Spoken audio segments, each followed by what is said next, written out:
அனைவருக்கும் வணக்கம். இப்ப நம்ம குரூப் 4 உடைய கடைசி மொமெண்ட்ல இருக்கோம். உங்களுக்கு கடைசி மொமெண்ட்ன்றது ஏன் சொல்ல வரேன்னா, இனிமேல் நீங்க படிக்கிறது எல்லாமே வந்து உங்களுக்கு சேச்சுரேட்டட்னால டம்ப் ஆயி ஒரு மாரி மண்டையெல்லாம் ஒரு மாரி என்ன இருந்தாலும் ஸ்டோர் ஆகாத சிச்சுவேஷன் இருக்கும். யாருக்கு நீங்க ஃபோன் பண்ணி உங்க ஃப்ரெண்ட்ஸ்ட்ட பேசினாலும், எனக்கு இப்படித்தான் இருக்கு, எனக்கு இப்படித்தான் இருக்குன்னு எல்லாரும் சொல்லுவாங்க. இது எல்லாருக்கும் நடக்கக்கூடியது தான். அதனால இத நீங்க ஃப்ரீயா விடுங்க. எக்ஸாம்ஸ்க்கு முன்னாடி நீங்க எப்படி அணுகுன்றத நான் சொல்றேன். ஏன்னா இதே மொமெண்ட்ட நான் ஃபாலோ பண்ணி தான் நான் எக்ஸாம்ஸ கிளியர் பண்ணேன். டிஎன்பிஎஸ்சி எக்ஸாம. அத உங்களுக்கு ஹெல்ப்ஃபுல்லா இருக்குன்றத நான் சொல்ல வரேன். நீங்க மத்த வீடியோஸ்லாம் YouTubeல போனீங்கனாலே, இப்ப வந்து லாஸ்ட் மொமெண்ட்ல எப்படி தெரியாத கொஸ்டின சால்வ் பண்ணலாம், எப்படி வந்து கரெக்ட்டான ஆன்சர் கண்டுபிடிக்கலாம், எப்படி எலிமினேஷன் மெத்தட் போலாம் அப்படின்லாம் சொல்லியிருப்பாங்க. அதெல்லாம் நான் சொல்ல வரல.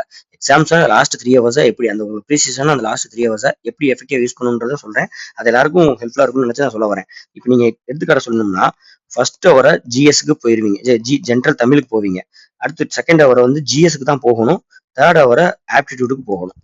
அந்த இதுதான் நீங்க அப்படி ஃபாலோ பண்ணாதான் நீங்க வந்து சக்சீட் பண்ண முடியும். ஏன்னா இந்த ஃபர்ஸ்ட் 1 ஹவர் எடுத்துக்கிறீங்கல்ல, அது வந்து 40 to 45 மினிட்ஸ்ல நீங்க எல்லாரும் முடிச்சிருவீங்க. நல்லா படிச்சிருப்பீங்க. ஸோ தட் வந்து அது ஹெல்ப்ஃபுல்லா இருக்கும்.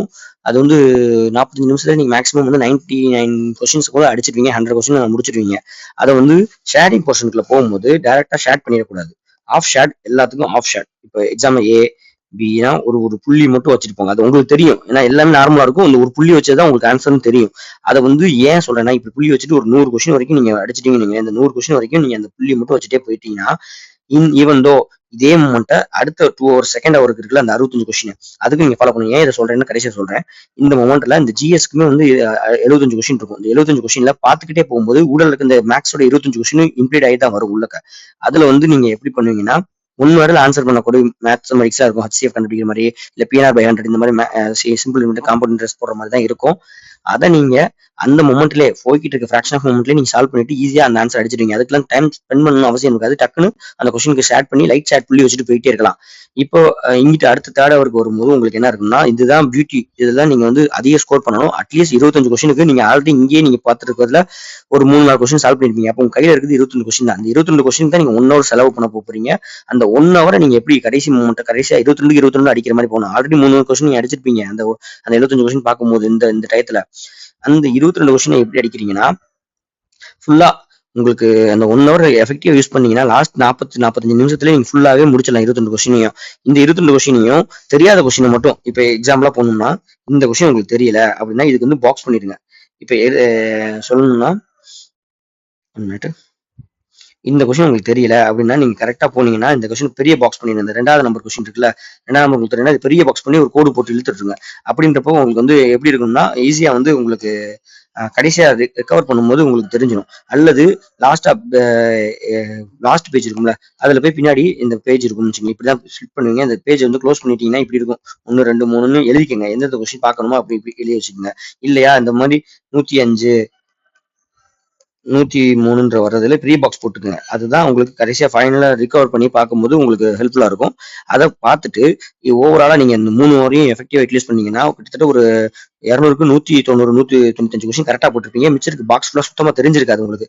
அப்ப என்ன பண்ணணும்னா, கடைசியா இருக்க மொமெண்ட்ல நீங்க ஃபாலோ பண்ணிக்கலாம். இப்ப இந்த ஷேடிங் பொசிஷனுக்கு வரேன். எப்படின்னா, ஷேடை முழுசா லாஸ்ட் 10 நிமிஷம் 15 நிமிஷத்துக்கு இதுக்கு நீங்க ஒதுக்கியே ஆகணும். ஃபுல்லா ஷேட் பண்ணி அப்பதான் நீங்க வந்து கொஸ்டினை பார்க்க தேவையில்லை. டேரக்டாவே நீங்க ஓஎம்ஆர் மட்டும் கையில வச்சுக்கிட்டு ரிலாக்ஸா எல்லாத்தையும் ஃபுல் ஷேட் பண்ணிக்கிட்டே வந்துடலாம். அந்த 10-15 நிமிஷம் இது கண்டிப்பா எடுத்துக்கணும். நீங்க அதுக்கு கரெக்டா தனியா ஒதுக்கிருங்க. நீங்க மேக்ஸிமம் நல்லா பார்த்துட்டீங்கன்னா வேலையாம முடிச்சிடுவீங்க நீங்க.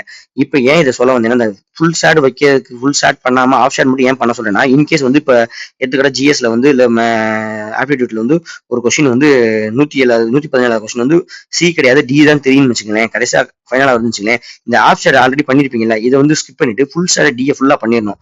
இது வந்து அடுத்து தொட்டக்கூடாது. லைட்டா முடிஞ்சா அதை ஸ்கிராப் பண்ணி லைட்டா ரப்பர் வச்சுதான் லைட்டா அடிச்சு முடிஞ்சா அழிக்க பாருங்க. மேலாப்புல தானே புள்ளி தானே வச்சிருப்பீங்க.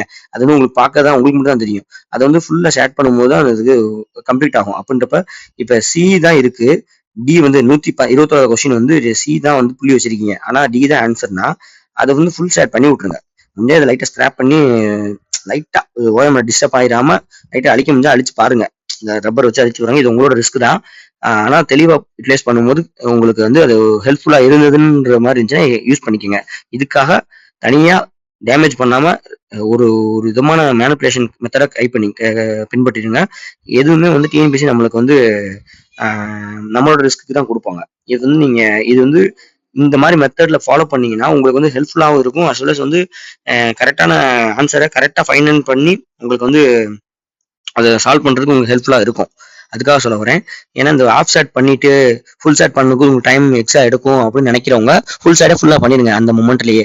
நான் வந்து ஆஃப் சேட் தான் பண்ணிட்டு போனேன். எனக்கு தெரியாத கொஸ்டின் ஏதாவது இருந்துச்சுன்னா அந்த ஒரு புள்ளி வச்சுட்டு அதுக்கு பக்கத்துல இருக்கிறது சரியான ஆன்சர் தெரிஞ்சுன்னா அந்த ஆன்சர் ஃபுல் சேட் பண்ணி முடிச்சு அதை வந்து கிளியர் பண்ணிடுவேன். ஏன்னா எனக்கு வந்து இதுதான் ஹெல்ப்ஃபுல்லா இருந்துச்சு. அதுவும் இல்லாம உங்களுக்கு இது வந்து கண்டிப்பா உதவும்னு நம்புறேன். ஆல் தி பெஸ்ட் ஃபார் உங்களுக்கு எங்க எக்ஸாம் நல்லபடியா முடிச்சு நீங்க நல்ல ஆஃபீஸர் ஆவீங்கன்னு நான் நம்புறேன். நன்றி.